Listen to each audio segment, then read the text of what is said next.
Hello, sixth graders. Hey, I have a story for you. Sorry about my attire. I'm about to go exercise, and then I needed to get ready. So I wanted to tell you a story about reading. So this is a story.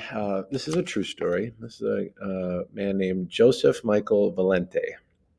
And the story, this book is his story. It's called Deaf and Dumb, A Portrait of a Deaf Kid as a Young Superhero. Now, notice that it has a lowercase d and then a capital D. Same thing here, right? D and D.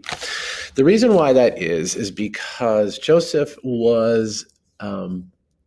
was born without the ability to hear, right?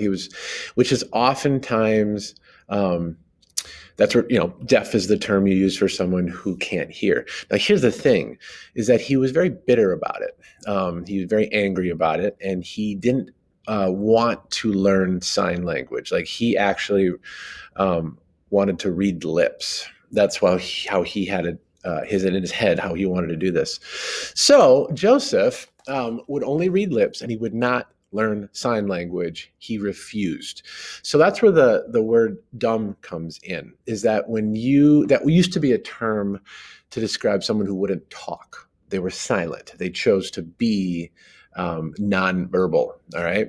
So Joseph, he's a kid who is kind of frustrated, bitter, angry. And again, he won't learn sign language because it's like a weakness. He's just reading lips. That's how he communicates. All right, so here's where the story gets interesting. Joseph is a fifth grader, all right? And he goes through his school and goes to sixth grade, seventh grade. He gets to eighth grade year, okay? And he goes in for what's called an IEP meeting. And this IEP meeting is where you talk about if you have a disability or something that keeps you from learning the same way that everyone else does, then you get what's called an IEP. And that IEP is like a little extra special plan that helps you with things that aren't so easy, or they're not, you don't learn the same way as most of the other kids in a room. So an IEP helps to balance that out and make the playing field even. Okay, so Joseph gets to eighth grade. He's about to go to high school. Goes into his IEP meeting, and then they bring out his folder and they look at it and they say, dude, here's your scores. You're at a fifth grade reading level.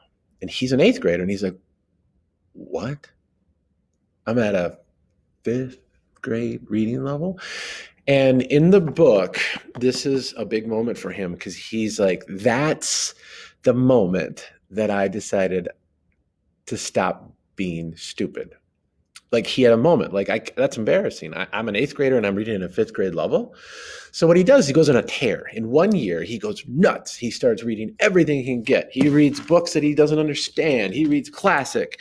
He reads every single thing he can get, and he writes about it.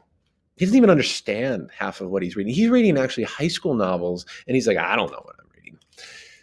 Anyway, 1 year later, so in ninth grade, goes in for his IEP meeting. Same thing, right? He's nervous. He's like, oh my God, what happened? Where am I at? I did all this work. Guess how far he jumped up? He went from a fifth grade level to a senior level of reading because he worked at it. It wasn't a magic spell that his teacher put on him. It wasn't like the best program ever. Joseph Michael Valente just worked hard. And he didn't want to be behind. And he worked at it. And it was really brutal. But in 1 year, he made up 7 years of growth because he wanted it.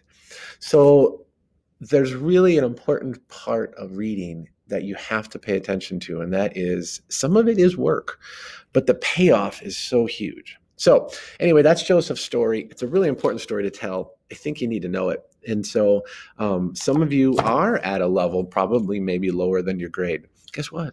You're not stuck, but you're going to have to work. And that's what we're here to do, is try to make it fun. So anyway, that story is important. Then tell it, and hopefully that inspires you today. All right.